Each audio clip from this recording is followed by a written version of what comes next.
Welcome to the Gaggle, where we challenge and, if necessary, destroy media narratives. I'm George Samuel. With me today, of course, is co-founder of the Gaggle, Peter Lavelle, and it is 10 a.m. on the East Coast of the United States, which means everybody stop whatever you're doing, pens down, you know, put that coffee down, pay attention to this, the next hour and a half of the Gaggle live stream. And Um, I'm on this side this time. yes. There's no symbolism here. Okay, it just happened. It just happens. Um, well, there's a few things to get to. I want to talk a little bit about later on about the interview with Tucker Carlson with the Iranian president, which dropped a short while ago. But I wanted to, just to say a little bit more on what we were talking about yesterday in regard to the new political party that Elon Musk proposes. Because, I kind of thought about it a little more, and I thought that maybe we were a little too quick to dismiss this notion, because there is an opening there. That doesn't mean that he will take the opening and he'll succeed in taking that opening. But there is an opening, and that political movements do arise when there's an opening, and clearly Trump is disappointing his base. He's disappointing people who believed his promises.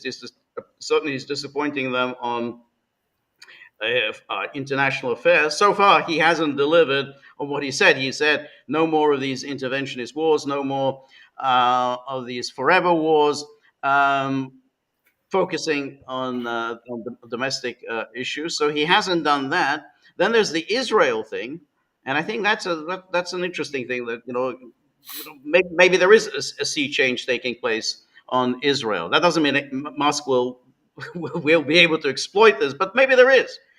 Trump hasn't done it.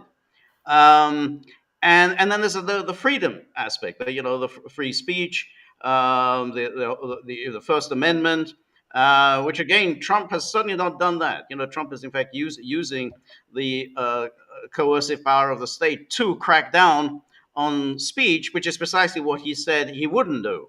So if Musk kind of were to focus on these issues, then there might be an opening for a new party. If he just talks about wasteful government expenditure, that's been done to death, for years and years, and that's not going to get anywhere. But if he says, "Hey, Trump hasn't delivered on what he said he'd deliver," then there is an opening for a new party. Well, I think it's a fair enough. On an issue, when we're looking at issues, I absolutely agree with you. But most of our commentary yesterday was about the mechanics of doing it. Okay? Yes, no, I think that's probably true. Yes, I think the mechanics. And that's my major concern. And I think another we talked a little bit about, yesterday, is this is again a top down. It's not organic because. And we've talked about this before many times. I mean, what does MAGA mean? MAGA is in the eyes of the beholder. I mean, because it's that effuse, okay? And I think there could be individuals that could say, well, no, we're going to have to refine this a little bit more, and you're going to have to raise your hand, okay? And you're going to have to, march with us and contribute to us, volunteer for us, okay? Right. We're not even close to that right now, okay? Right. And again, everybody, this is Monday. Is Elon Musk going to be thrown out of his own company today? I mean, is his board of directors going to say, "You're out of here. You keep damaging. We invested a lot of money in your right." Board. No, that's a lot of money in you. Yep. Okay, so stop mucking about. Okay, right. I mean that's very, very important too. I mean, I think obviously, George, this is we have a lover spat going on right now, so. And let's not extrapolate too much from it. But I think you're absolutely right. The way to start this, I mean, there is opportunity out there. Will people grasp it? Okay, and yes. And I think it should be, because I'm not part of MAGA. I'm not particularly a fan of MAGA because it's so effuse. Okay, and we have to see. I mean, I'm very disappointed. Many people say, and maybe I'm going to get pushback from you and others, but this is just a cult and all of this. Well, I mean, if you can just say, "Oh yeah, well he just hit Iran once," okay, that's okay. He's a peace candidate. No, that's cult thinking. Come on, let's be Right, grown. right.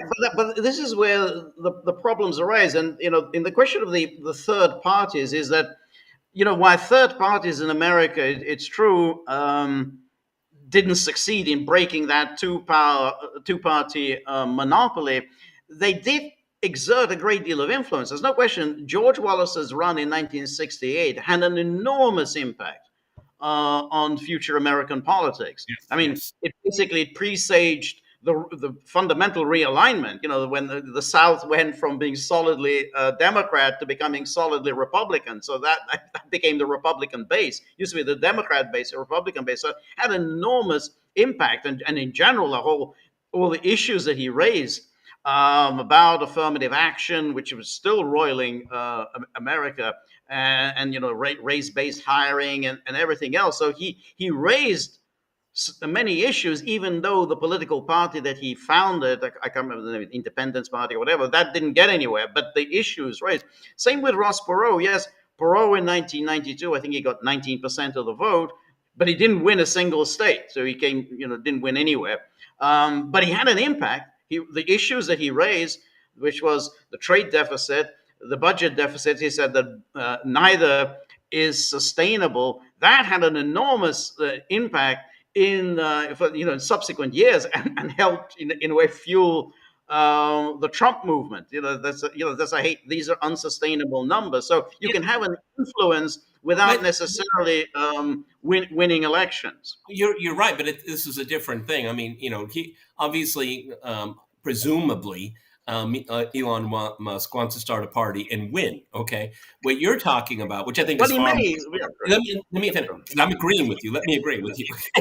What you're saying, I think, is far more germane, because this call for a third party, which we know has a dismal history overall, with the exception of George Wallace. You're absolutely right on that. Okay, Yeah. This call for a new party impacts far more the Republican Party than it does the Democrat Party. Okay, because the Democrats, and I'm not surprised, and I will show my bias, and George is certainly going to agree with me, is that they've shown their level of brain deadness. Okay, Right. I mean, they just can't. They're incapable of doing an autopsy on their Right. absolutely catastrophic performance and what they ran on. Okay, they Yep. can't walk away. Yes. These people are the true ideologue. They always say the MAGA people are. The MAGA people Right. are not. Okay, the MAGA people are looking at, this is our last chance. Okay, this is a lot far more emotional, because the people do see this is the Right. last chance for them. Okay, because you have this professional imaginarial class. They're always going to take care of themselves, and that's what they do. They take care of themselves. The MAGA people, they're left all alone. They're weak. They feel powerless. They're poor. And, we'll see with this ridiculous bill that was passed by Congress. Nobody likes it, apparently, in the public. No. Anyway, Well, I think, yeah. But that's and one last thing you say, a lot of the things in the big, beautiful bill is what red states are going to miss. Okay. And so circling back, this is an opening to challenge the Republican Party, not to create a third party, at least at this stage. We're hours into it. Okay, so at this stage. Well, it depends. I mean, like a third party could just generate a movement which will then stimulate Exactly. something within one or other of the political parties, which is what which the case of Wallace and the case of Perot, they stimulated movements Absolutely. in the other Absolutely. parties. But the thing is that with the big beautiful bill, that's a big there's the big problem there with this Medicaid, and of course that's what is going to hit Trump supporters, because essentially that means a reduction in health benefits to poorer Americans. That's going to the tax cuts. I think that's a wash. I think it helps everybody. So I don't think that's necessarily an issue. Yeah, but it's a tax cut for Obviously, the who? richer people are going to benefit more because they pay more in taxes. But but there are real tax cuts for poorer people. I mean, I think there's no point in just Okay, I don't denying want that. to. I don't want to go that far into it, and we never really have here. Okay, but I mean, Right. the tax cuts benefit the rich more than They anyone do else. because they pay most of the taxes. So I mean, I mean that's in a way that's almost the question is, are there tax cuts there for poorer people? And I think that is there are. I mean, there's no tax on tips, no tax on overtime, no tax on social security, the tax deductions for the elderly, tax deductions for the poorer Yeah, but people. I mean, they're real. Now, of course, how much okay, they save is much smaller than on when we get to the wealthier. and George, I don't. Yeah, I don't want to get you, into that either. But George I'm is going to threaten me with charts right now. Yeah, I'm not gonna. I'm no charge, no charge. But but the Medicaid thing is a different because that I think that does hurt people. So that again that would be an opening for a for kind of a say a MAGA candidate. Say Trump promised this and this, he hasn't done so. But Musk may not be the person. Musk isn't. I mean, tariffs is at the heart of MAGA. Now Trump has been all over the place so far on tariffs, and he hasn't, sung a consistent tune. And that would be a line of criticism on Trump. Is that what Trump? He's not using tariffs the way he said he was going to use it, which was to build up America's industrial base. He's just using it to punish countries that he doesn't like. That wasn't Yeah, really the yeah. whole purpose. Um, but Musk doesn't like tariffs. I mean, that's the problem. He isn't MAGA. He's not a populist. He doesn't believe in populist economics. So it'll be hard for him to. He might do it if he shows political agility, but at the moment, it's going to be hard for him to embrace the cause of tariffs when he obviously hates tariffs, just like he hates any immigration restrictions. I don't think Musk understands American politics at Right. all. Right. Again, I've been lamenting over the last, I guess, couple of years right now is that, maybe people like George and myself, we need to go back to school and study psychology instead of history and politics and economics, because one theory of the case is that um, Musk, he likes power. He gets off on it. Okay, I mean, most people like Musk, these gazillionaires, they're psychopaths. Okay, Yes. and things that Yep. when they focus their attention on something, they can achieve amazing results, and they can become very, very dangerous too. Yep. Okay, and he seems to, he's dipped his toes into it, and Yep. he's what. How many people get to do that at the very pinnacle, the summit of Right. power? Right. Okay, I mean Right. it's very rare. It's very rare that Right. you can just drop in and then you are part of the national conversation. And Right. he's rich. He's got assets. Okay, Yep. he can start Right. throwing his money around. But and I don't Right. want to go through it again. But George and I talked about primarying people. It's a lot more complicated than people think. Oh, we'll just primary you, and what? Well, we'll primary 8 to 10 in the House, and then 3 in the Senate. Well, in theory, but in practice, it doesn't work out remotely like you hope it would. Okay, as a matter of fact, it could actually backfire. Right, and there's all sorts of things that could arise because even if you beat someone in the primary, he could run in the general election and win the general election. I mean, that's happened many times in the past. Lisa Murkowski in Alaska, she's still in the Senate. They tried that with the Republicans to kick her out, but then she ran in the general election and won. And then there was that horrible man, dead now, fortunately, Joe Lieberman. They did that to Lieberman, because he was a big supporter of the Iraq War. So they primaried him in Connecticut. He lost the Democratic primary and thought, oh, everyone was celebrating. That's the end of Lieberman. No, he ran in the general election and was elected. So you never know how that's Well, going to work out.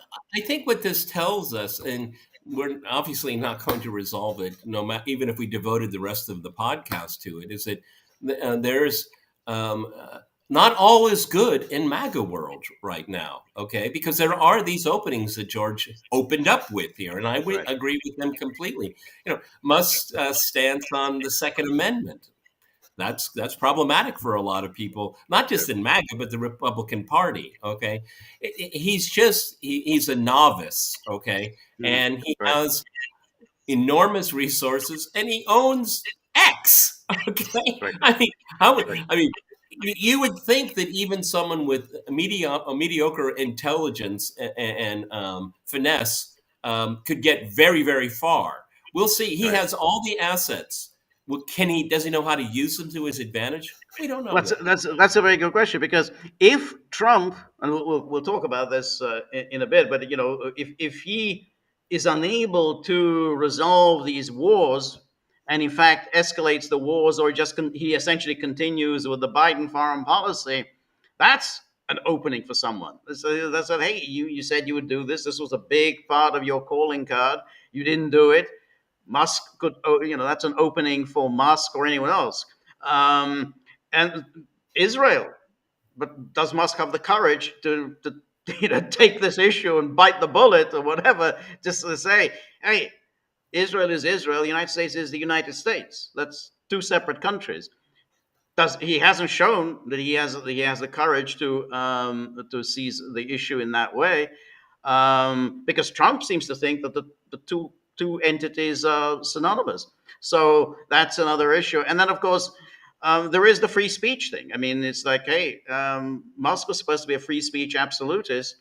Trump was supposed to champion free speech, but what happened about that? So that's already some issues that a third party could embrace, and a third party with deep pockets. We'll see where it goes. My gut tells me that this is not only an uphill struggle, because it would be even if you had a really good platform, it's still immensely hard. But if you Yeah. have a kind of a scrambled egg approach to this Right. without any kind of real political skill, it's going to be sniping, and maybe Right. that's what Musk wants really more Right. than anything else. Okay, Right. because Right. apparently, according to the FBI, he can't pull the Epstein thing on him because, well, the FBI says, well, there was no conspiracy. I mean, all that talk, George and I, thankfully, gracefully, every once in a while, we accidentally get something right. We never embrace the Epstein No, thing. no, no, Okay? no, no, no, no, not at all. Because I basically just look for evidence. It's one of those things, like all conspiracies. It's a great theory. If it's true, it's really fascinating, and would help explain a lot of things in the world. But then you have to show, well, is it true? You can't just assume it's true because it's a good theory. You got to actually come up with evidence to show that it is indeed true. And all these years, and this has been going on for many, many years, there still has been no evidence. It's all speculation, because he knew a lot of very rich and very important people. Quite why they all hung around And, with and, and, I don't know. and the mega rich like to socialize with the mega rich. Exactly. That's the key. Exactly. That's it. That's the people like being around rich people, and it's something about human nature. It's what differentiates Oh man yeah, from they're animal. all about alpha. Who's the alpha? Who's the? It's really Right. quite primitive in many ways. Right. Okay, Right. it's really, Right. and particularly a lot of these people just have inherited wealth too. Right. Okay, so I mean, what did you do? Okay, so I mean, the you know, do I believe what the FBI says? Of course I don't. Okay, Right. but and yet they have all these gigabyte or whatever, how many bytes of information. All right, if there's no conspiracy, then what is this information? Okay, are these just pictures of phone book pages? Mr. President, thank you very much for. Yes, that's right. But anyway, we could, see some people are making comments about, they're all getting impatient on the subject of Tucker's interview with the Iranian president.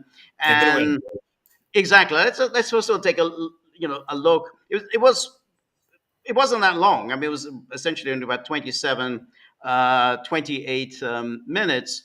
But nonetheless, quite quite interesting and quite audacious on Tucker's part in doing this. It's audacious these days because it wouldn't have been thought audacious, I don't know, 20, 30 years ago. I think 20, 30 years ago, you would have had, some journalist from CBS or whatever. They would have gone to interview him or interview, anyway, interview How anybody. many times? How many times did Robert Fisk interview Bin Laden? And, Right, and exactly. nobody's hair got on fire. Right. Right, Yeah, right, yeah. exactly. In the big, and no one used to think that if you interview someone that expresses approval of the person that you interview, but it used to be the case. Again, when I was growing up, you would have David Frost. David Frost would go interview Ian Smith in Rhodesia. He would go and interview John Forster, the Prime Minister of South Africa. I mean, he was no one questioned. Of course, that's what you do as a journalist. You go and interview people. You ask them challenging questions, but you do interview them. It's not an approval. But anyway, here is a little bit of the interview.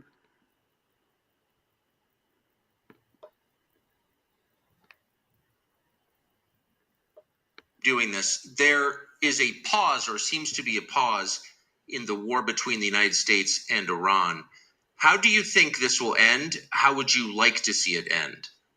We did not start this war, and we do not want this war to continue in any way. From the very beginning, it was the motto of my administration that I always adhere to, and that was fostering the national unity inside the country and also fostering peace and tranquility and friendship with the neighboring countries and with the rest of the world. The American President Donald Trump has said that the United States bombed your enrichment facilities because the government of Iran refused to give up its nuclear program, and that there can be no peace until Iran does give up that nuclear program. Would you be willing to give up the nuclear program in exchange for peace? I would like to tell you what has happened, and it was Netanyahu since 1984 has created this false mentality that Iran seeks a nuclear bomb, and it has insinuated that Iran is trying to develop a nuclear bomb in the past, and it has put it in the minds of every U.S. president since then, and to make them believe that we would like to have a nuclear bomb. But the truth is that we have never been after developing a nuclear bomb, not in the past, not presently, or in the future, because this is wrong, and this is in contrast to the religious decree or the fatwa which has been issued by His Eminence, the Supreme Leader of the Islamic Republic of Iran, that so it is religiously forbidden for us to go after a nuclear bomb. And this was always corroborated thanks to our cooperation with IAEA, because they were always there that to verify this and to substantiate that we have never wanted a nuclear bomb. But unfortunately, this cooperation was disturbed by the unlawful attacks against our nuclear facilities. So you can see here that he rules out Iran developing nuclear weapons in the future. He said that that is the fatwa of the supreme leader Khamenei, and the least one can say is that while Khamenei is there and while Khamenei has not withdrawn the fatwa, then Iran will not develop nuclear weapons, and then that means Iran will not remove itself from the non-proliferation treaty. Well, okay. Well, do you want to finish the interview, then we can? Is there another element? Right, let's watch. Let's watch a little bit more. Okay.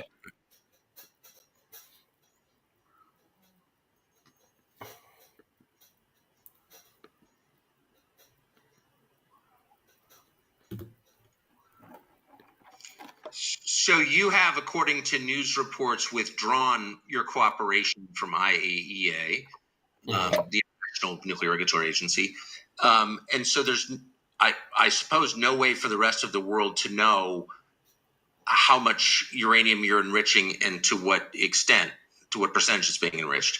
And so, is there any way to verify? And would you be willing to allow other nations to verify that you are not building nuclear weapons? Mr. Carson, sir, I would like to draw your attention to the fact that we were right in the middle of holding talks with the United States. And the President of the United States invited us to hold such talks in order to have peace. And we were told during the process of these negotiations and talks that as long as we don't give the permission to Israel, they are not going to attack you. And we were going to have the next round of the talks very soon. But in the middle of it, suddenly Israel torpedoed the negotiating table. We were sitting at the negotiating table when it happened. And by doing this, they totally ruined and destroyed diplomacy. And in order to answer your question with regards to the surveillance or the supervision over our nuclear program, I would like to say that we are ready to hold talks over it. We have never been the party that has run away from verification. We stand ready to have these supervisions, but unfortunately, as a result of the United States unlawful attacks against our nuclear centers and installations, many of the pieces of equipment and the facilities there have been severely damaged. Therefore, we don't have any access to them. We cannot see, and unless this access is going to be back there again, we have to wait for it and to see what happens and how much they have been damaged so that we can go for the supervision. So in other words, you have, having attacked and destroyed the nuclear facilities, there's nothing really you can do. You can't supervise anything. We don't even know exactly what's there, what isn't there. So you can't expect us just to cooperate when we don't even have access ourselves to the facilities. And that was, let's just move on a little bit. Amazingly conciliatory, yeah? Exactly, extremely conciliatory to the United States, not to Israel. Let's see. All right. In the middle of the talks, the Israeli regime will not be given the permission again to attack us. Do you believe the Israeli government tried to assassinate you? They did try, yes. And they acted accordingly, but they failed. And as a true believer, I believe that it is in the hands of the God Almighty to determine when a person will die or will not die. If he wills, the God Almighty wills, then you can die when you are walking freely in the streets. And but I would like to tell you that I am not afraid of sacrificing myself for in defense of my country and in safeguarding and defending the sovereignty, the freedom and the independence of my country. I'm willing to give my life, to give blood for that. And nobody here, I mean, none of the government officials is afraid of losing their lives in line of defense. But will it bring security to the region? I mean, bloodshed, more bloodshed, assassination, killing others. Will it bring peace and tranquility and stability to the region? With respect, can you tell us how you know that you were an assassination target? A week and a half ago, I don't believe I've seen that confirmed anywhere. How are you certain they tried to kill you? Of course, it was not the U.S. that was behind the attempt on my life. It was Israel. I was in a meeting. We were discussing the ways to move forward, but thanks to the intelligence by the spies that they had, they tried to bombard the area that we were holding that meeting, in which we were holding that meeting. But as I told you before, it is God who wills when a person will die and give up his life. Right. So we don't have to hear all of it, but you get the sense here, and I recommend everybody to listen to all of it. That he is very, very conciliatory. They do not want a confrontation with the United States, and they do seem to distinguish the United States from Israel. You know, they say that essentially it's all, this is Netanyahu. This is the Netanyahu plan. The Netanyahu wants to bamboozle the United States into a war with Iran. So. But so I think it's very interesting that they make this very, very clear distinction between Israel and the United States. And for the most part, okay, we have to make a differentiation. He said that Iran will not pursue the bomb. Well, that's not ultimately his decision. Okay, the fatwa can be rescinded. The Ayatollah can pass, and there'll be a new one. Does the fatwa go with the former Ayatollah? Right. They're kind of no. I think that you're absolutely right. I think because he made that very point. Well, this is the position of the fatwa of the current supreme leader. So what happens then? And everyone, you know, this is when you take a look at domestic Iranian politics, this guy is called a reformist. Correct. When he first entered office, he was visiting the United Nations, and our good friend Max Blumenthal was among a group of dignitaries that met him, and he just said, "We want peace with the Americans. We want to have a good relationship with the United States." This is what reformists have been saying for decades. Okay, Right. the stereotype of Iranian politicians that's given to Western publics, particularly in the United States. I mean, you couldn't see more of a contrast. You know, I mean, his country was just bombed by the United States, unprovoked. Okay, and he's saying, "Yeah, we still want to talk." I mean, are these people the crazies that we've all been told? No. No. He doesn't want the escalation with the Americans. Because, but he talks about his sovereignties. Push comes to shove, he's going to have to protect the sovereignty of Iran. He doesn't want to go there.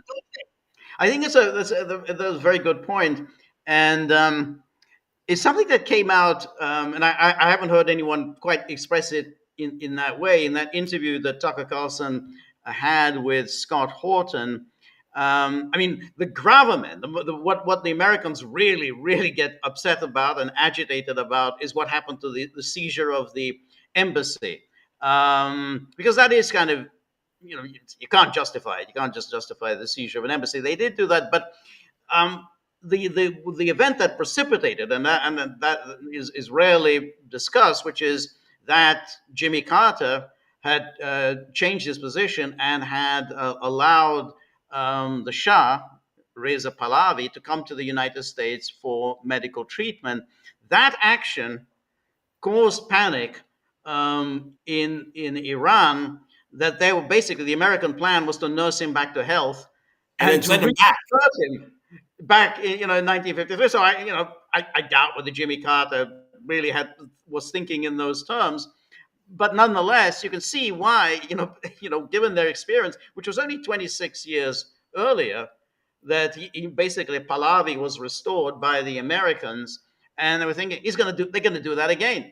They're going to nurse him back to health, and then they're going to try and bring him back. That is the action that provoked the seizure of the embassy. Up until then, the Americans had been negotiating with with Khomeini and the people around Khomeini. But after that, really, it was everything just completely broke down. There was, And remember, it was a group of students that took over the embassy. It wasn't government policy. It became de facto government policy after it happened. Okay, but it was students. The Ayatollah. The so demonized and all that. George, I'm sure you remember interviews with him when he was still in Paris. Okay, and he would. He was in the garb and he had his coat on there and all that. Okay, he played hard, no doubt about it. But I mean, he wasn't treated like he was the devil incarnate. No, they just say, the people want you to come back. What do you want to come back? What's going on with Iran? Yeah. This guy was cool as a cucumber. He wasn't salivating. He wasn't angry. Like, it's so. And George is absolutely right. The Carter administration was involved in negotiations. Okay. Right. No, that's right. And the thing was about these Khomeini and the clerics is that America thought that they would be allies because they had been allies against Mossadegh. When Mossadegh was overthrown, the Americans and the British made use of these clerics. The clerics absolutely hated Mossadegh. They thought he was a radical, secular radical lefty. Who Democrat with a small d. Exactly, that's right, anti-Islamist. And so they were very happy to work with the Americans against Mossadegh.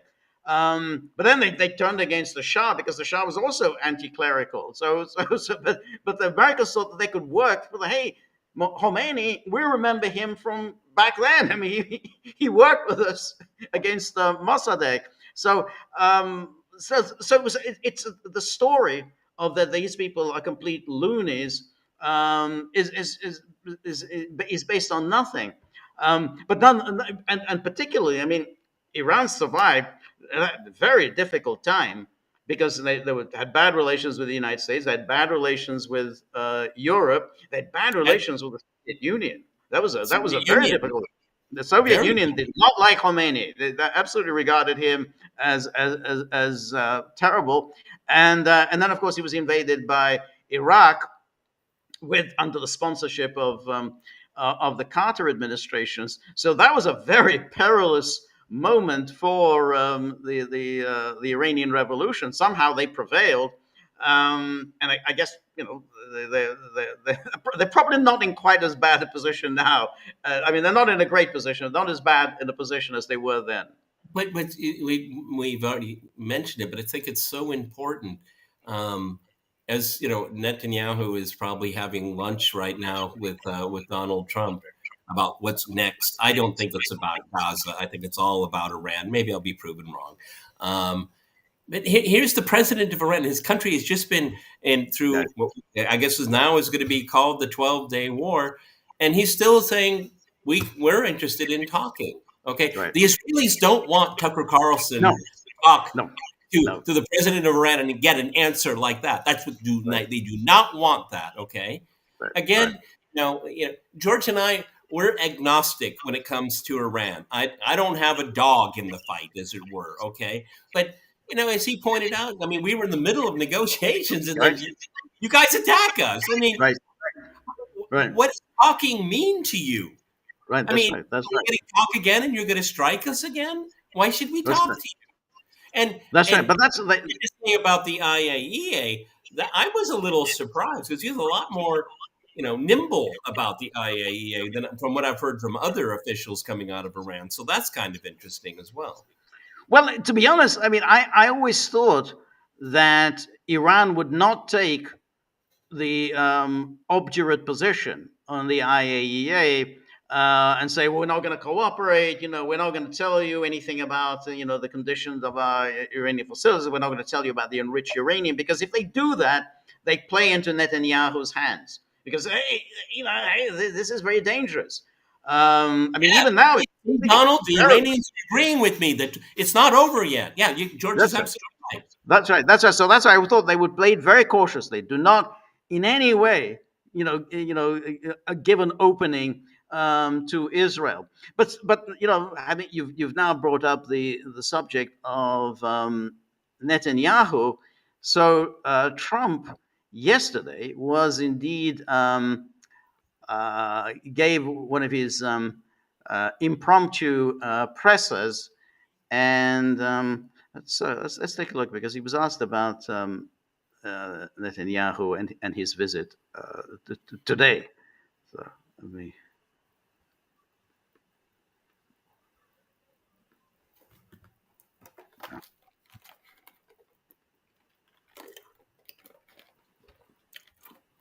What's your message going to be to Netanyahu tomorrow? Well, we're working on a lot of things with Israel, and one of the things is probably a permanent deal with Iran. In other words, they have to give up all of the things that you know so well. The attack turned out, according to every single atomic energy commission, that was a complete and total obliteration. And we had the violence, as you know, at the White House on Friday. Can't let it go. And they could. So he's asked about this visit of Netanyahu, and most people expect him to talk about Gaza, because that's what everybody in Israel is talking about. Because hey, are we now finally on the brink of working something out that will, as far as the Israelis are concerned, bring the hostages, the living hostages, and of course the bodies of the dead hostages, but finally bring them home. But to do that, you need a deal. And we've heard about all these negotiations that are supposedly taking place. The Hamas very reasonably saying we need guarantees. That we can't go through what we went through in March. We need the guarantees, and we need a guarantee from the United States and from Qatar and from Egypt that Israel will not just simply, first of all, walk out on the deal before the 60 days are up, but that they won't immediately restart the war after 60 days. And that's all the negotiation. He's asked the question, and then he starts talking about Iran. Confirmed that. They're better than anybody, by the way, but they confirmed that every bomb hit its mark perfectly, and they would have to start all over again at a different location. This one was, the word I used was the correct word: obliteration. What will your message be on Gaza to Netanyahu? I think we're close to a deal on Gaza. We could have it this week.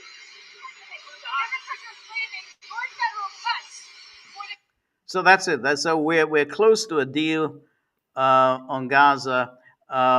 We could have it this week.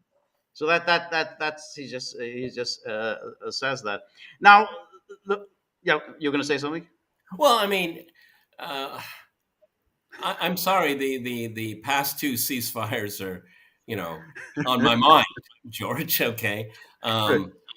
What my mantra about all of this is that Netanyahu wants to make sure that Trump is attached to him at the hip during all of this. He wants to keep the United States. It's interesting that Trump was asked, when he was asked about Netanyahu's trip, and he went Iran first. Even Iran first. I think that's very. And I think that's what's obviously on Netanyahu's mind, because if we have to find the nuclear material. We're not done yet, okay? And I thought we were going to talk about Gaza. We have to finish this. I'm sorry, I have such disbelief in all of this here, and I've harshly criticized Trump, and I will continue to on this here. He needs, this Gaza humanitarian foundation. I mean, who convinced you to get involved in that? Okay. I mean, it's just one catastrophic mistake after another. I mean, we mentioned this yesterday, and I know it's a pipe dream. Then Trump, just take over Gaza. Okay, just say to Israel, we own it. You want to do it to Greenland? You want to do it to Panama Canal? Just say to do it there. Of course, it's not going to happen. But I mean, I don't see Trump allowed his own ceasefire to be broken. Okay, so that should tell you everything. I've been following the negotiations very carefully. There doesn't seem to be a whole lot to talk about, George. Okay. No. I mean, the negotiations. I mean, it's pretty much going back to the same deal that was signed. The day before Trump became president, which is it's going to be a phased release of the hostages. a phased release of Palestinian prisoners, Israel has to withdraw from Gaza, and there has to be a move towards a permanent ceasefire. Not just this is temporary, but during the 60 days, negotiations have to be take place for a permanent ceasefire. It's the same deal. I mean, it's like just like the deal back then. It's the same deal as we're doing. So it's not like there's anything new that is being The only thing, new plan. It's the same plan. the only thing new that I can think of right now is the following: what does Israel want most of all? At least the top line: get their hostages back. Okay, there's obviously Netanyahu has been under a lot of pressure. He doesn't seem to be particularly keen on it, but he has to recognize that political pressure. I think what he might try to convince Trump to do and say, okay, look, we want our hostages back. I don't know what the numbers. I came across 8 possibly in the first. Well, no, it's the first phase. They have about 20 living hostages. So during the 60 days, they are going to release 10, 8 initially, then 2 on the last day, and then presumably the rest, the 10 remaining, will be released after they're serious now about a permanent ceasefire. But and only these are not during likely, 10 during the 60 days.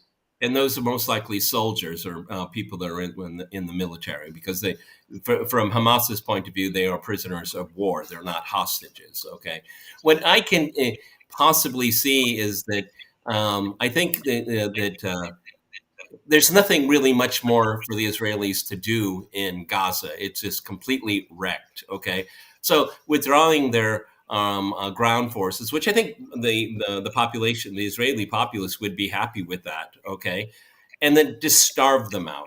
Okay, I can't starve them out. Well, That's part of the deal. I don't want to get into it with you again. Okay, we spend a lot of time on it. No, I know, but I'm just saying that that's an essential part of this deal is the release of uncontrolled, unlimited humanitarian aid, and not handled by the Gaza Humanitarian Foundation. So if they are going to starve them out, then there's no deal. I mean, it's well, all I can say, George, because we've spent too much time on this, we'll talk about this on Friday. Okay? Right. I mean, you may be right. I mean, there may not be any kind of an agreement. I mean, it's the problem. The only reason why there is some ground for a little bit of hope is that Netanyahu is picked up in the polls because of the Iran thing. He now has a shot at not being crushed in an election. So Ben Gvir and Smotrich, who of course absolutely threatened to walk out on his government the moment there's any kind of a ceasefire, he can live with that because the opposition has said we're not going to table a motion of no confidence, so he can survive. Knesset now goes into recess for 3 months, and so he's not under political pressure. Before he was under political pressure because then, if he loses these awful people from his coalition, then essentially he's out, and therefore then there's a lot, change of government, election, and then he's in a lot of trouble. So because he's not under political pressure, he may take the deal because he said, "Hey, I'm not afraid of Ben Gvir and Smotrich anymore." Because a deal can be easily broken. A deal can be broken. No, that's absolutely a deal can be broken. Unfortunately, but it's just that he's not as worried about them walking out on his coalition. What's the point of the visit?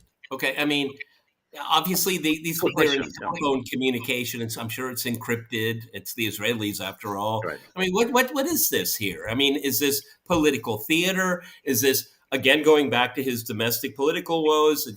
We're in a wartime coalition. We're the new grand coalition. We're the coalition partner. Is it more theater? Because I don't see.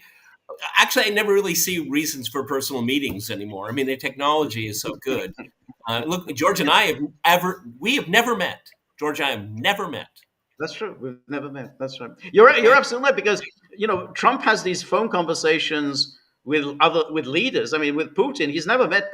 Well, he hasn't met Putin since he returned to office.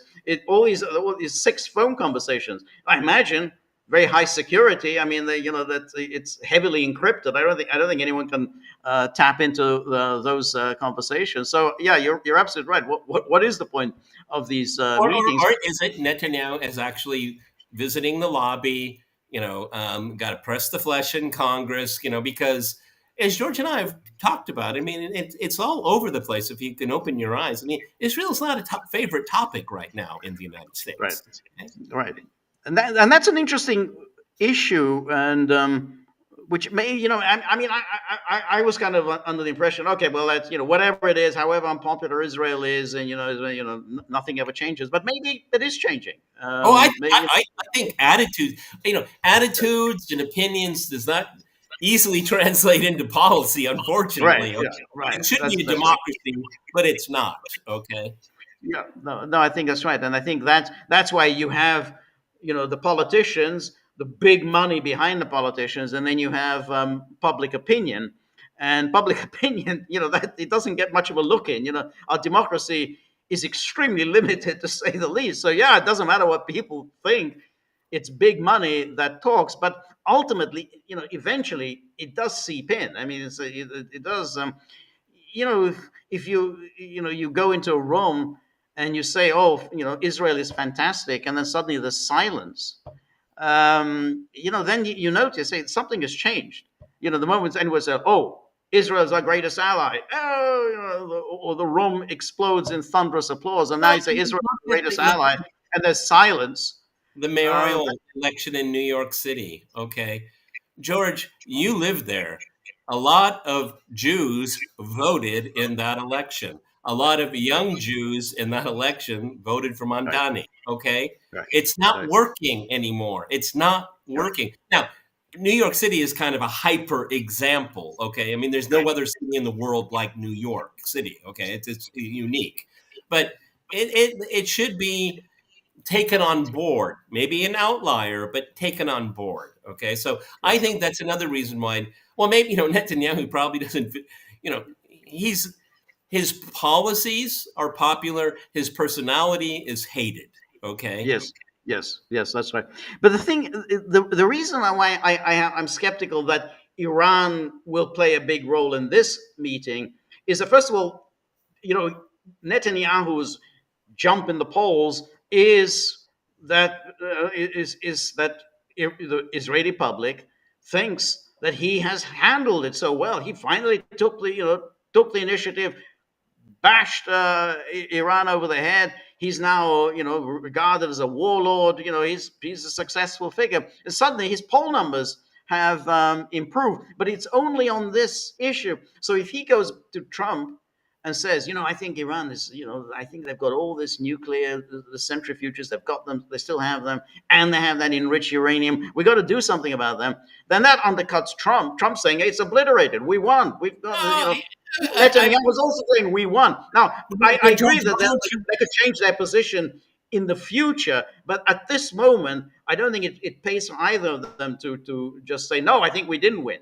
Hey, but if you're winning on that issue, you squeeze it for all it's worth, and I think that's what Netanyahu. Right? No, but yes, because, that's right. Netanyahu. I personally believe he is he a rabid fanatical Zionist? I don't really think so. Okay, he's not that way. He is a cunning, very talented politician. I always, Margaret Thatcher, irrespective of what you think of her policy, she was a master politician. Right. Okay, Right. And that's what I look at a lot in this podcast. We look at how people can use power effectively. Okay, Right. And so I don't think that he wants this. If he could push all the Palestinians out, he would be very, very happy. Retire that issue, find another victory for Netanyahu. Well, it's not going to happen, and it hasn't happened, and it's not going to be resolved anytime soon, unfortunately. But with Iran, Mr. President, look what you did. But that's just the beginning, because That's just because this is just the beginning. You know why? Because the only outcome that we can live with is regime change. Okay, Right. We learned a lot. We learned a lot during those 12 days. So did the Iranians. But anyway, we learned a lot. And we are on a roll. You on a roll. Because you'll get a new Nobel Peace Prize for regime change, for a permanent peace. It's kind of weird logic that'll be applied. Right. But the problem there is, of course, that if Trump were to accomplish regime change easily, then he'd do it. I mean, I'm no question. I mean, he would do it. I mean, it's true that he's against regime change, and that was part of his. I don't know if that's true. But he can change his mind. I mean, he has changed his mind, but it's a very difficult thing to do. That's all very well. I mean, you can bomb Iran, but if you start bombing Iran, you've undercut your position a moment ago, which was to say, hey, we've won this war. Fantastic. I've got this great victory. But if you start bombing, that means you haven't got this victory. And if you don't accomplish that regime change, and on the contrary, world public opinion is going to very much turn towards Iran, and supporting Iran, because this is a totally unprovoked attack on Iran. That's why I don't think Trump's going to do it. I think this will be okay. That's why we do this, to disagree as much as possible. That's why I think that the precedent is the most important. You've already done it. You can do it again and win again, and a win and win. Everyone, from what we understand, and again, with people that I take seriously and I listen to, Trump was given a Mossad briefing, not an American intelligence briefing. Why do you think it's going to be different the next time around? Now, unless Trump is kind of, woken up to the fact that he is in a very, very precarious position, as George was alluding to. And I hope that he has kind of sobered up, as it were, because resolving the issue about Gaza, Netanyahu is in a really tight position, and with Hamas staying in power and all that, that's a defeat. Even crushing Hezbollah, but they're still there, and they're still a player, much diminished. Okay, the only thing that Netanyahu can really turn to, you can look at Syria again. That's a mess, and no one knows where it's going to go. But Netanyahu has made a case that I was the only prime minister that bit the bullet and attacked Iran. That's actually wrong. And that's where that's your advantage, and you keep pushing your advantage. That's right, but you can't take it any further. I mean, you can't take it any further. Where's the material? Where's the nuclear material? Well, okay, you can still, yes, you can bring up the nuclear material, but that means you have to admit that you didn't win. You failed to achieve your goals, which is Trump even during this little press brief said, we did everything, obliterated. Well, if you've already committed yourself to the position that you're obliterating, it's very hard to turn around and say, you know what, we didn't obliterate. They still have their 400 kilos of enriched uranium. But regime change in particular is extremely difficult. And it's not something you can just accomplish overnight.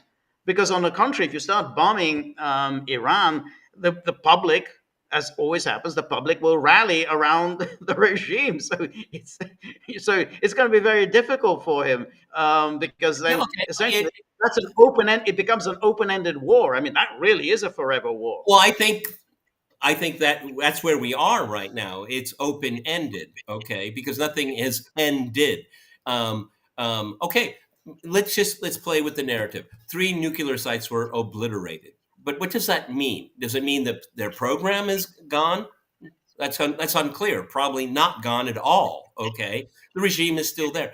It seems to me that, again, what's that guy's name? Michael Wolff, that kind of hack journalist.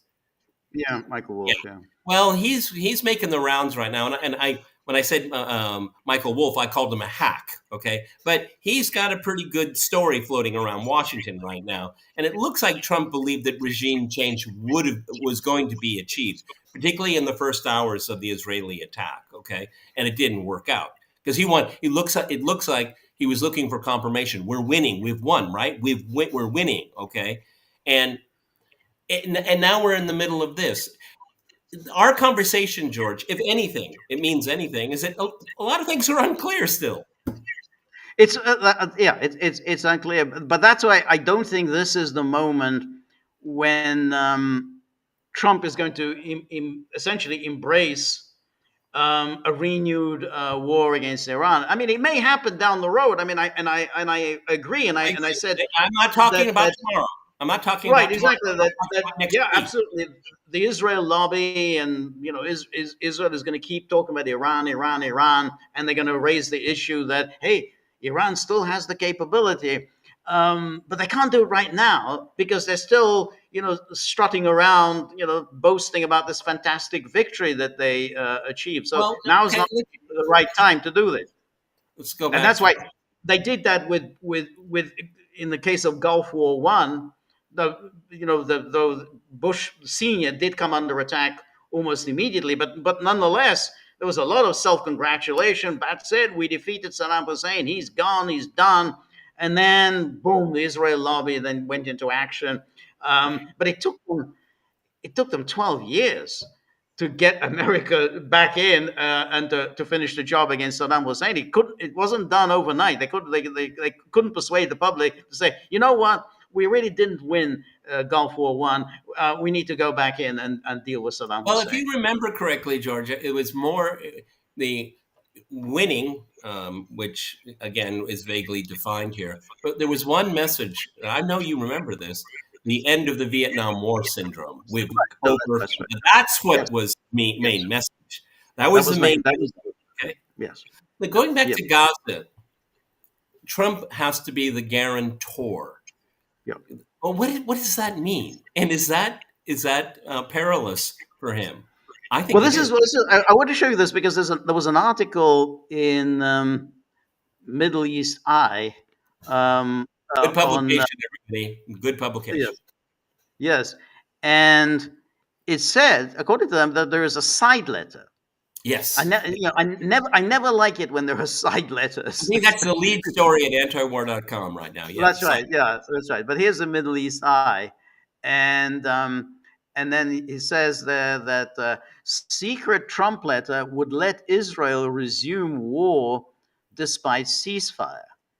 And then it says here that Israel is reportedly seeking written assurances from US President Donald Trump that it will be allowed to resume military operations in Gaza if its demands are not met, even as talks over a 60-day ceasefire continue. Well, And what then an easy get out of jail card. I mean, come on. the side letter, citing a member of the political echelon, a phrase often used to signal deliberate leaks by the Israeli Prime Minister Benjamin Netanyahu, Israel's Channel 14 reported on Wednesday that the current proposal includes a side letter from Trump. The documents would give Israel the green light to renew the fire if our demands with regard to the disarmament of Hamas and the exile of its leaders are not met. Israel will be able to interpret, define, and make judgment call on these terms. So that's then you essentially, well, then what's the point of a deal? I mean, if you're going to have a side letter saying, but basically, you can break the deal anytime you want. So I know I said I'm going to guarantee it, but basically, my word just means nothing. It goes back to what I said. This is the political theater. I mean, come on. Somebody is going to say, "Is there a side letter?" What do you mean? What side letter? I mean, come on. Okay. I mean, does anybody in the press corps have the courage to say, "Well, Middle East Eye, antiwar.com are reporting that there is a side letter"? Do you think anyone is going to have the courage to ask that question? I doubt it. Okay. Right.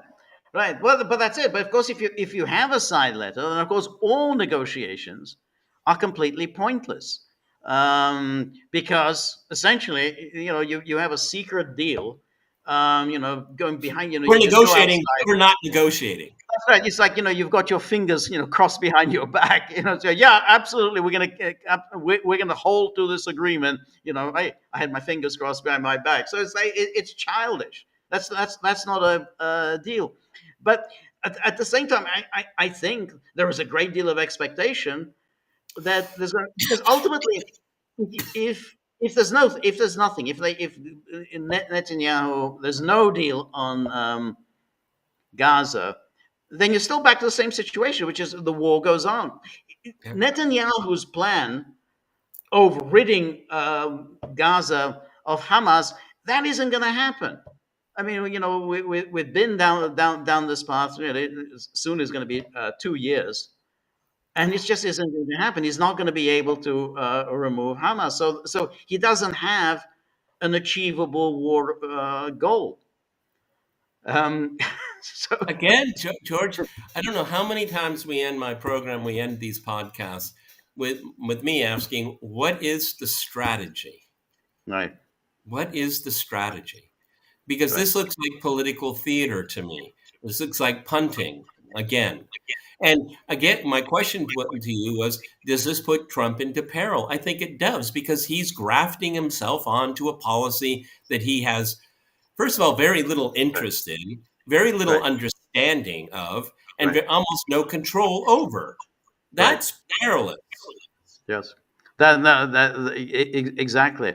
Um, and it's perilous for him because he would then essentially be um, fulfilling the agenda of Israel. It's not a good look for him because you're supposed to be America first, and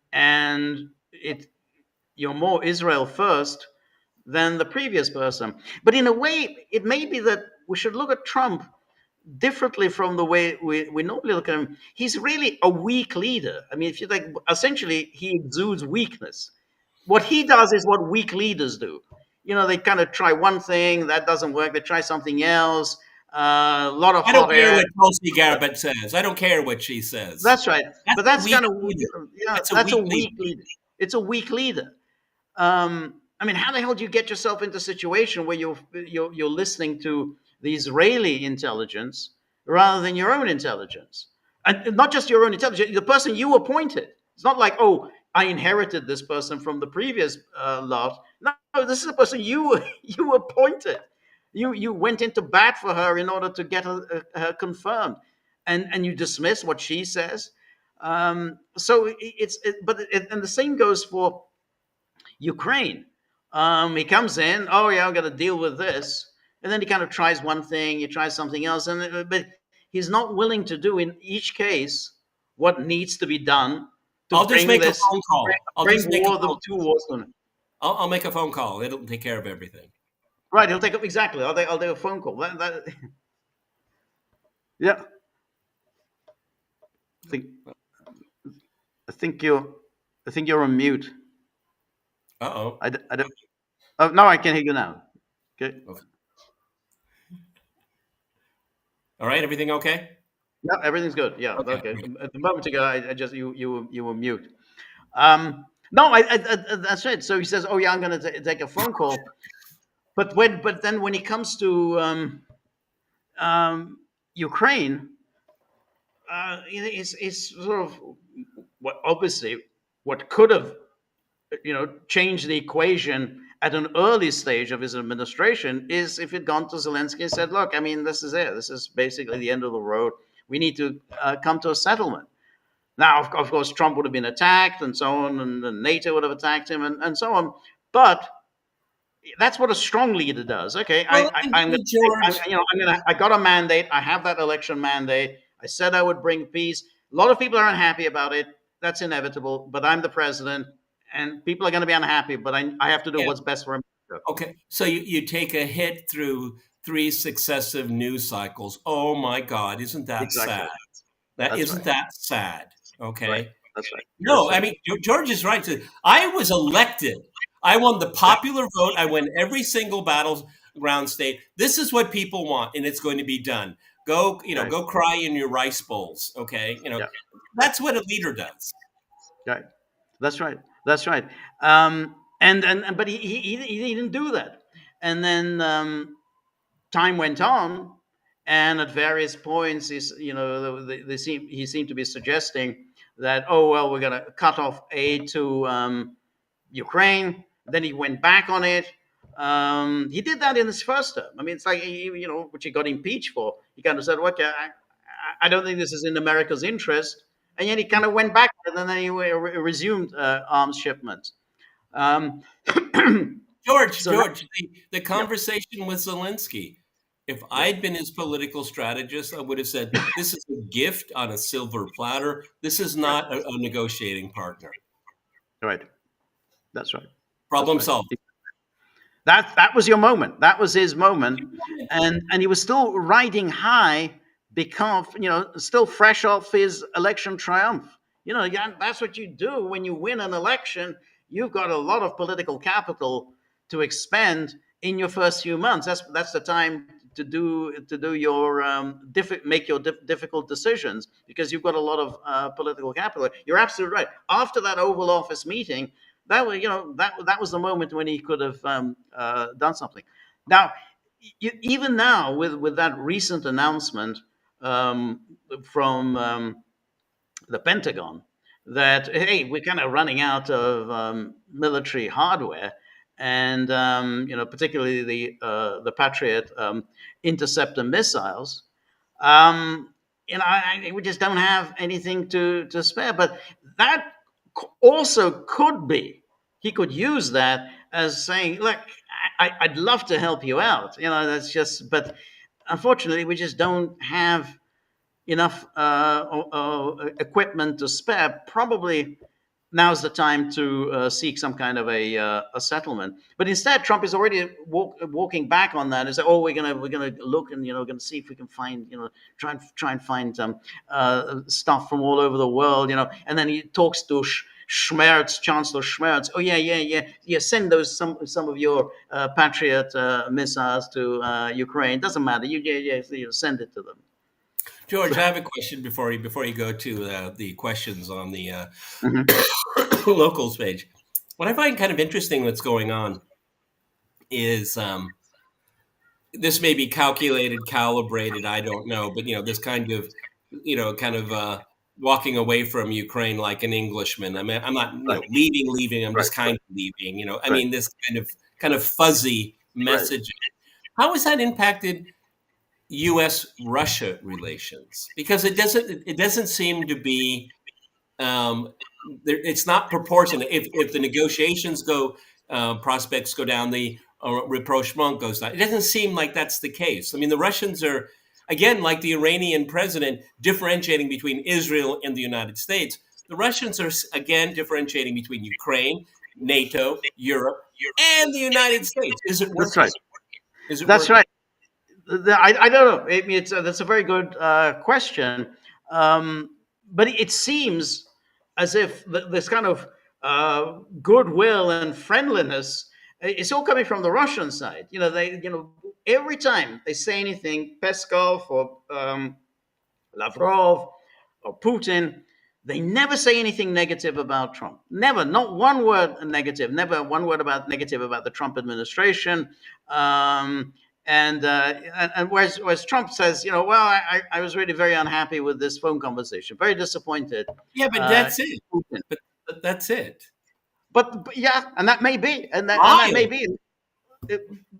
But that's, I mean, it may be that Trump really isn't going to do anything. I mean, that he's essentially going to just, say these things without actually following up Yeah, but on see, what anything. that means to me, he was disappointed. What is the context? He was disappointed there was no progress made on Ukraine. But Right. he did, the way I looked at his delivery and his words and the context, it didn't necessarily mean it was damaging to U.S. Russia relations. Right. He No. was disappointed about how the policy of Ukraine Right. policy is moving, but he didn't. Right. I mean, again, maybe I'm over parsing it, but that's a very mild comment. I was But I think disappointed. you're right, because if you look at that that call that they had last week, Russia outlined to him it basically, hey, this is this is what we're going to do. This is our goal, um, and here's the this is from the Russian readout. This is like magic. I mention this, and then George suddenly has the Yeah, slide. that's right. Yes, it's amazing. It's like he said. Naturally, the Ukrainian issue was discussed. Donald Trump again raised the issue of a speedy end to military action. And then Vladimir Putin, for his part, noted that we continue to seek a political negotiated solution to the conflict. He informed about the progress of the implementation of the humanitarian agreements that were reached. And then he says, our president also said that Russia will achieve its goals. That is the elimination of the well-known root causes that led to the current state of affairs. Russia will not back down from these goals. But you'd have to say then, well, what else was Trump expecting? I mean, I'm assuming Trump initiated that call. He knows that the ceasefire is a non-starter. So, well, Russia would just say, well, no, we're just going to pursue our goals. And then, of course, he had a call with Zelensky. And if you look at the Zelensky, you know, he's quite obsequious now towards Trump.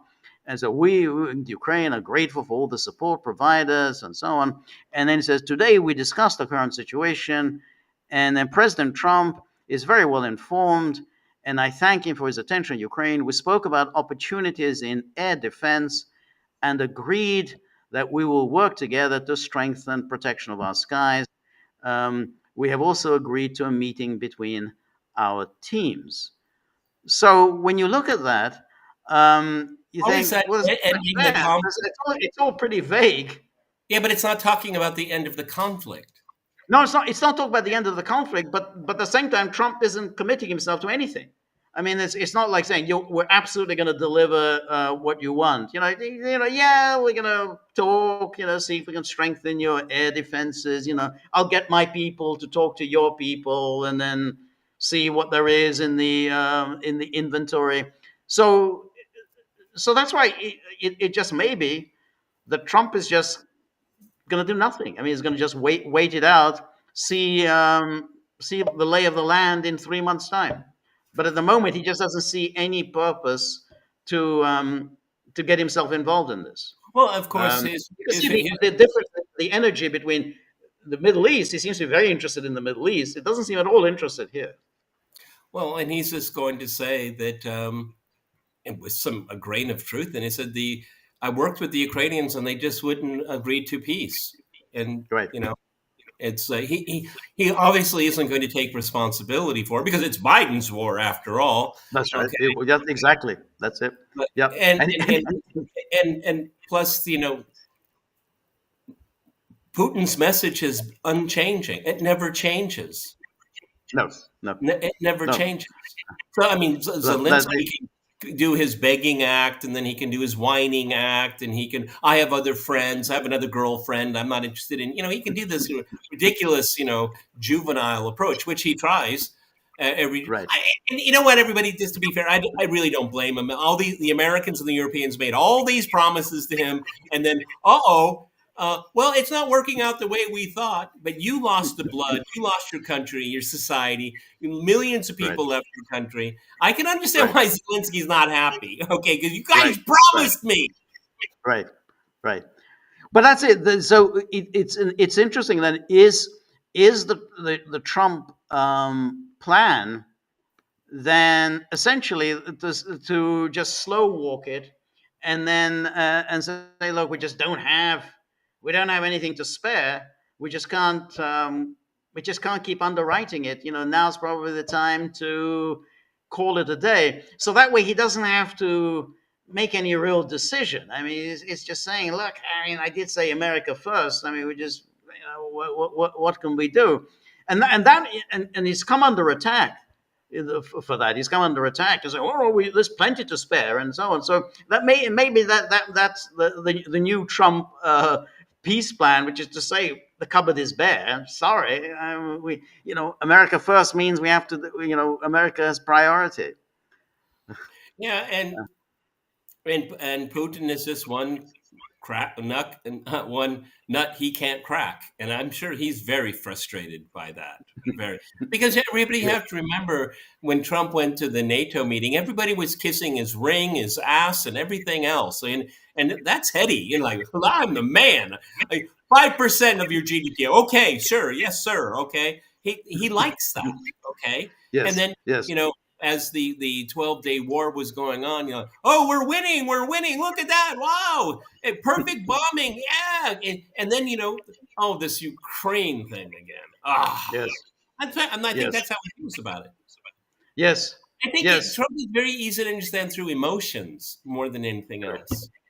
Yes. Yeah. No, that's right. But that's why for him, um, he really when it comes to Russia, he doesn't have any of the animus towards Russia that the That's it. entire American foreign policy establishment has. So I think he kind of rather enjoys these conversations with Putin. But Ukraine is just simply this annoyance that he would love to get rid of, Yeah. but he has no idea how to get rid of it, and so he then expresses in annoyance and frustration. But essentially, he's not really doing anything, one way or the other Well, to and deal with it. also, we George and I already mentioned here, rich people, rich, powerful people like being around other rich and Right. powerful people. And I think Trump sees Putin as a peer. I mean, this is a Yes. tough guy. He's a tough guy. Right. He's a smart guy. He's a Right. professional. Okay. Right. And then he's got this guy, former comedian wearing, a camouflage all the time. He's on, on Vanity Fair with his wife and all that. I Yeah, mean, with his he's wife. not Yeah. whereas Trump, this is not a serious person. Right. And Right. No. he lowers himself. Yes. I mean, the Vatican meeting, I think, was just so interesting. Not by what was said. Is that okay? Zelensky's there. He's basically stalking Trump. Okay, stalking him globally. Right. Okay, Right. and they're in Right. the Basilica, and then Trump's like, "All right, fine, let's get some chairs here." I mean, Right. like this is the most extravagant I'm going to do for you. Get a pew. I'll get a pew. Macron, Right. get a cup of coffee. Okay, Right. and that's when they talk. I mean, that is when you think about it, that is showing so little respect. Yep. Okay. Yes. And plus, Yes. also, this is not even my turf. Okay. Right. It's not your turf. Okay. Right. Yes. All right. Yes. I'm doing you a huge favor by talking to you Yes. right now. Get it through Yes. your thick skull. This is a favor. That's right. That's right. And that's why all these other things that he says when he was asked about these, he was asked about these stories about the Patriot missile interceptors. Yeah, well, we're going to absolutely see where we can find them. But they're hard to come by. It's very, very difficult. Everyone wants them. There's a big shortage of them. It doesn't look like he's in any great rush to dig them up and to send them. And then the interesting thing is also on the sanctions. He hasn't imposed any new sanctions. Whatever sanctions there are on Russia, these are all old sanctions. These are all Biden sanctions. He hasn't imposed any new sanctions. Actually, he lifted one against Gazprom. Gazprom Bank as a favor for Viktor Orban, so because he needed the continued financing of the nuclear power plant in Hungary, so he lifted that. So there was obviously all the talk that Lindsey Graham he's going to impose that he's going to adopt this legislation. The problem with that, and I think this is why I think Trump doesn't want to go there, because the moment you do that, moment you then adopt this legislation, the Lindsey Graham legislation, then that's it. You've basically you've burnt your bridges. And there's no real scope for any kind of possible deal making. So you get the sense from what Trump is doing is that he wants to at least keep his options open, and I think that's why I think that if trying to make sense of what he's doing is that let's see what happens over the next 3 months. Maybe the situation on the battlefield will change, and then there'll be an opening for some kind of a peace conference. But at the moment, there's no real urgency for doing that. But in the meantime, he's making clear to Zelensky that it's going to be very hard to continue supplying you with these weapons. No, I really like you. really like you a lot. You're a great guy. He's a really great guy. I love his wife. Very, very pretty Well, wife. and you But know, he's not providing anything like in the quantities that Zelensky wants. and maybe you should talk to Mark Rutter. Maybe, you know, he can help you out a little. He works for me. You know that. He works for me. He carries my briefcase at meetings all the time. If I need a cold beer, he gets it. Okay. Talk to Right. Rudy Fruity. Okay. That's Okay. right. That's right. Mark Rutte said the other day that there's some kind of a plan between Putin and Xi Jinping. It's very interesting. He's talking absolute rubbish. I mean, he doesn't have the smoothness No. of the guy that we used to kick around, Stoltenberg. Stoltenberg, Now. yeah. But the bluster that somehow China has plans to attack Taiwan. And then presumably what he's saying is that Xi Jinping has a side deal with Putin, whereby Putin will attack a NATO country. That will distract NATO, and then Xi will be able to get his way with Well, Taiwan. also Mark Rutter was, I guess it was American media, and he was talking about Sergei Lavrov's name was, he's been foreign minister since Jesus or something. Jesus. And then he kind of, and he's the only one laughing. I hate people that, the only people laugh, you laugh at your own jokes. Nobody else finds it funny. And this guy, he's kind of a cross between a produce manager in a supermarket and a sixth grade teacher. Okay. Right. Yes. It is interesting that he lacks the smoothness of Stoltenberg. I mean, Stoltenberg wouldn't have said that. I mean, if you want to make a crack about Lavrov, how long Lavrov has been there, you really don't bring up since Jesus Christ. I mean, that's always going to rub people the wrong way. And one could say the same thing about Rutte. How long has he been at the top of politics in Europe? I mean, he's absolutely one of these interchangeable creatures who are always there. They're always at the top. Irrespective of election results. Somehow, Mark Rutte is always prime minister. Yeah, he was a failed prime minister of the Netherlands. So let's make him general secretary of NATO. It's just, these people are so infuriating. That's why I basically am done with these people. I just don't have the brain space to think about these.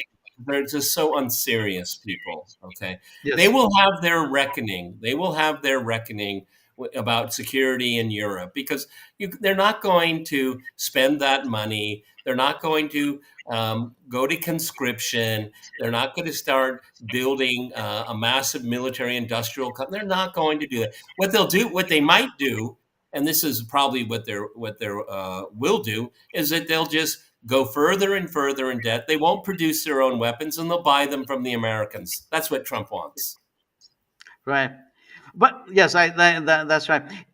I don't think so far they've succeeded in this big propaganda offensive that Russia is likely to invade some NATO country. I mean, it just hasn't succeeded. There's just no, I don't notice anyone in Europe is really nervous. Oh my God, Russia's about to march onto Berlin, it hasn't worked. I mean, they've tried to induce panic. The thought that went into my mind, George. I mean, obviously, I'm being facetious here, but given the rhetoric and given the political nonsense and the abject failure of the Euro project here, I think a lot of people in Europe say, "What? Can the Russians liberate us? Can we get rid of these people?" I mean, seriously. Right. At some point, they might say, "Why not?"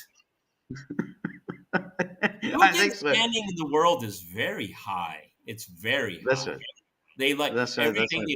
The mad dictator and clinging to power and all that. That is just propaganda for Westerners. Okay, that's not the case around the vast majority of the world. Matter of fact, he's really very much admired, like the Iranians are right now, standing up to the collective colonial West, and they're still standing. That's what that's right. And I wanted to get to today, but we didn't have time. The BRICS, which I'm certainly somewhat skeptical about it. But they did issue a quite strong statement, particularly about the Middle East, about Palestine. Went into great details about the cause of the Palestinians, and said nothing about Ukraine. There was And they did talk about the unprovoked attack against Iran, but they did not mention the United States. Also, no, they did not. No, they did. They did that's not. very interesting. They're not. That's Everybody, BRICS is not looking for a fight. They're No, not looking definitely for a not. fight. No, they're not exactly. They're not looking for a fight. All the hysteria. They're going to launch a new currency and all that. They're not doing that. But they did issue this strong. They Calm did down, issue. everybody. Calm down. Yeah, exactly. Calm down. But it's a strong statement. There's no question. That was a very strong statement about Israel. But anyway, I think we've come to the end of our live stream, so everyone can get back to their coffee and whatever they're doing, the donuts. So we will be back next Monday, 10 a.m. Eastern time, and then please join me for my solo 3 p.m. Eastern time tomorrow. Until then, goodbye. Good luck. See you soon. Take care.